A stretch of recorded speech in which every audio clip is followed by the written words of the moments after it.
Bismillahirrahmanirrahim. Assalamualaikum warahmatullahi wabarakatuh. Alhamdulillah wa nusalli ala rasulillah. Bismillahirrahmanirrahim wa alaihi natawakkal. Teman-teman yang saya cintai, yang saya banggakan dimanapun Anda berada, yang lagi nyetir, yang lagi masak, ataupun yang lagi ngapain aja yang dengerin kita berdiskusi tentang keagamaan, semoga kalian diridhoi oleh Allah Subhanahu wa Ta'ala. Kali ini kita akan mengkaji sebuah kitab. Nama kitabnya adalah kitab Riyadhus Shalihin. Kita ketahui bersama, Riyadh adalah taman sholihin, kumpulan orang-orang soleh.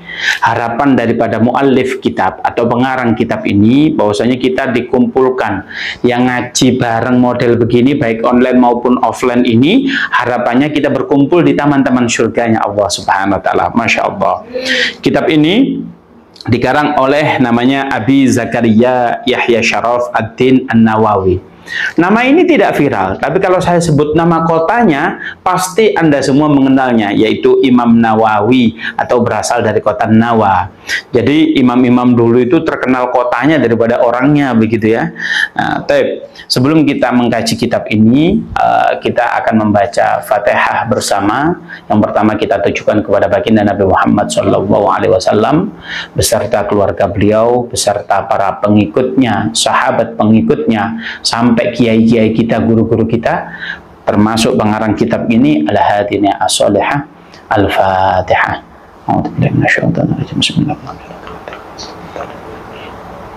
Yang kedua adalah Fatihah ditunjukkan kepada kita semua. Semoga siapapun yang memiliki masalah diselesaikan oleh Allah. Siapa saja yang memiliki tanggungan dibereskan oleh Allah Subhanahu wa Ta'ala. Siapa saja yang memiliki keinginan yang baik di hadapan Allah Subhanahu wa Ta'ala, maka akan dikabulkan oleh Allah Subhanahu wa Ta'ala. Dan semua kita yang menonton ini diberi sesuatu nikmat yang besar, yaitu apa? Amalan yang istiqomah, di mana dengan amalan itu mendatangkan cinta dan ridhonya Allah serta baginda Nabi Muhammad sallallahu alaihi wasallam. Al-Hadinah As-Salihah. Al-Fatihah. Langsung saja kita akan membaca kitab Riyadhus Shalihin ini, yaitu hadis yang ke-7. Hadis yang ke-7 ini pendek, barangkali hadis ini viral. Maknanya viral sudah terbiasa di telinga kita. Tetapi kita akan mengkaji lebih dalam apa maksud daripada hadis ini. Hadis ini diriwayatkan oleh salah satu sahabat dekatnya Rasulullah, yaitu Abu Hurairah. Saking dekatnya, bagaimana Rasulullah memanggil beliau disebut bapaknya kucing. Karena beliau ini open sekali terhadap kucing. Ya, karena kalau CS begitu manggilnya, begitu ya. Ada dibilang Abul Aitam karena bapaknya anak yatim. Bukan berarti dia sudah mati, enggak. Anak yatim ini masih hidup karena dia open terhadap anak yatim. Nah, di sini saking dekatnya Rasulullah terhadap sahabat ini, dipanggillah beliau dengan sebutan Abu Hurairah karena beliau open terhadap kucing, bukan berarti bapaknya kucing, begitu ya. Hadis ini langsung saja kita baca. Wa an Abi Hurairah Abdurrahman bin Sahra radhiyallahu anhu. Hadis ini melalui jalurnya Sayyidina Abu Hurairah, Sayyidina Abdurrahman bin Sahra, bahwasanya baginda Nabi Muhammad sallallahu alaihi wasallam berkata, apa dikatakan oleh baginda Nabi Muhammad sallallahu alaihi wasallam? Innallaha la yanduru ila ajsamikum wala ila suwarikum walakin yanduru ila qulubikum, rawahul Muslim. Bahwasanya baginda Nabi Muhammad sallallahu alaihi wasallam bersabda, sungguhnya Allah Subhanahu wa Ta'ala menilai seseorang atau melihat seseorang. Jadi orang itu dinilai oleh Allah berdasarkan apa? Yang dinilai oleh Allah Subhanahu wa Ta'ala bukan berdasarkan ajsam, bukan bodinya, bodinya gendut, enggak, bodinya kurus, enggak, bodinya six-pack atau one pack kayak saya begini ya, enggak itu yang dinilai. Kemudian wala ila suwarikum, bukan berdasarkan apa ini, bentuk mukanya. Ya, ada yang glowing, ada yang cantik, ada yang ganteng, ada yang brewokan, ada yang kumisan, ada yang alisnya tebal, alisnya tipis, ada yang sipit, ada yang belok matanya. Enggak, bukan berdasarkan itu. Lalu dikatakan oleh baginda Nabi Muhammad SAW, berdasarkan apa Allah Subhanahu wa Ta'ala menilai seseorang hamba? Kita ini kan selaku hamba Allah dinilai.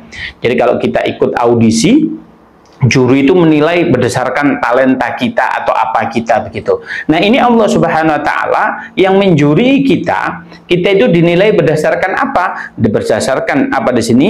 Walakin yanduru ila qulubikum. Ternyata Allah Subhanahu wa taala menilai kita berdasarkan hati kita. Jadi ingat ya teman-teman ya, Allah itu sebagai juri atas diri kita. Allah itu nilai. Kalau juri di talent-talent apapun itu, barangkali ada yang kita umpetin tidak tahu. Oh iya, barangkali baju kita robek, nggak tahu. Atau talent kita itu jiplak karya orang lain, kita nggak tahu. Juri kadang nggak tahu, ada yang tahu, ada yang nggak. Tetapi demi Allah, Allah Subhanahu wa taala dalam menilai hati kita, Allah tahu bahkan sesuatu yang kita nggak tahu, Allah tahu.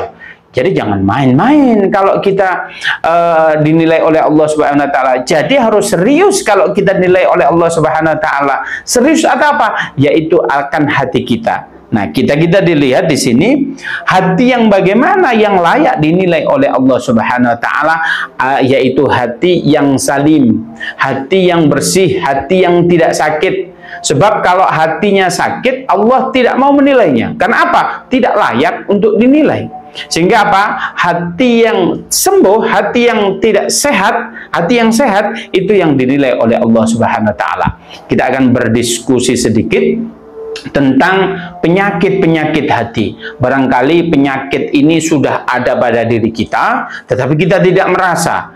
Kadang kita itu merasa dengan penyakit hati yang sifatnya fisik saja. Oh, ada ini, ada penyakit apa begitu di hati. Hati kita ini terjangkit penyakit ini. Kita paham itu, karena bisa didiagnosa oleh dokter. Tetapi ada penyakit yang bukan fisik, tetapi metafisik. Yaitu sesuatu yang tak nampak, tetapi menjadikan Allah tidak mau menilai kita, karena kita tidak layak dinilai oleh Allah Subhanahu wa taala. Lalu penyakit apa saja yang sekiranya kalau kita ada pada diri kita, Allah nggak mau menilai. Kita akan diskusi tentang penyakit-penyakit ini agar supaya apa? Ya Allah mau menilai kita. Kalau kita dinilai oleh Allah bagus, maka Allah cinta dan ridha kepada kita. Kalau Allah cinta, kalau Allah ridha, beres semua, beres, nggak ada ngapa-ngapain, enak begitu ya. Lalu akan kita bahas satu persatu. Lalu salah satu penyakit, sesungguhnya penyakit yang ada di hati kita yang metafisik ini bentuknya banyak. Kita akan berdiskusi 10 saja. Wah, ini keren sekali ya, 10 ya. Yang pertama adalah penyakit hasad. Hasad ini bagi hati, apa sih penyakit hasad? Hasad ini adalah menginginkan kenikmatan orang lain berpindah kepada kita. Nah, itu hasad. Jadi kalau ada orang, kita ambil contoh tetangga kita itu pengen biidznillah, diizinkan oleh Allah, dikasih nikmat oleh Allah, punya mobil Ribbon begitu ya. Ternyata apa? Kita nggak suka itu. Kita nggak suka agar supaya apa? Berharap kenikmatan itu berpindah kepada kita. Ini gimana ya? Ini mobil ini seandainya aku aja yang punya ini. Wah, nggak suka lah. Pokoknya kita nggak suka itu. Nah, itu hasad. Orang itu kita jomblo lama, tetangga kita, aslinya aku juga bisa itu, dapetin itu. Aslinya itu cewek itu suka sama aku dan lain sebagainya. Banyak hal. Hasad itu apa? Tidak ingin orang mendapatkan nikmat dan nikmatnya itu berada kepada kita. Itu hasad. Maka jangan sampai apabila hati kita itu sudah terjangkit penyakit ini, maka hilangkan. Nanti di akhir episode ini kita akan membahas bagaimana cara menghilangkan penyakit-penyakit ini. Yang pertama ini adalah penyakit hasad. Jadi hasad itu tidak suka plus ingin memindahkan apa? Kenikmatan orang lain itu kepada diri kita. Itu penyakit yang pertama. Yang kedua, apa sih yang kedua? Iri. Nah, kalau zaman sekarang itu malah iri itu dipakai plesetan. Iri, bilang bosa, kan begitu ya? Ini ternyata apa? Itu salah satu penyakit yang ada pada diri kita sehingga menyebabkan Allah nggak suka sama kita. Jangankan menilai, nggak suka terhadap kita. Kita nanti dicuekin oleh Allah. Bahaya kita itu. Kalau kita sudah dicuekin oleh Allah, iri itu adalah tidak suka orang lain mendapatkan nikmat. Contoh, teman kita itu punya expander, kita nggak suka. Nggak sukanya itu apa? Nggak sukanya itu kita mengatakan, wah paling dia kredit, paling 3 bulan lagi juga dicabut oleh leasing dan lain sebagainya. Itu iri. Kalau yang pertama tadi hasad, nggak suka plus ingin kenikmatannya kepada kita, pindah kepada kita, yaitu hasad. Tapi kalau iri adalah kita sama sekali nggak suka sama orang itu. Saking ada orang irinya, orang iri itu biasanya menyerang kepada diri kita. Sebab baginda Nabi Muhammad SAW di hadis yang lain mengatakan, ada segumpal darah di tubuh kita. Apabila segumpal darah kita itu baik, maka baiklah seluruh tubuh kita. Apabila segumpal darah ini buruk, fafasada jasada kulluh, maka apa? Jadinya jasad kita. Kalau hati kita buruk, jasad kita akan buruk. Berarti maknanya apa? Kita mudah sakit. Dengan cara apa? Kalau ada orang iri, maka jasad kita itu bisa sakit. Contoh, ada tetangga beli motor Vario 150, wah bagus. Kitanya sakit. Itu kan sudah iri. Stadium 4 begitu ya. Jadi ada orang punya mobil baru begitu, kitanya kalau Vario aja kita sakit, kalau mobil Ribbon bagaimana? Opname ini jangan-jangan. Maka itu iri. Maka sifat yang pertama tadi hasad, tidak suka kenikmatan orang lain mendapatkan nikmat dan nikmatnya pindah kepada kita. Yang iri ini ya, nggak suka bener kalau orang lain itu mendapatkan nikmat dari Allah Subhanahu wa taala.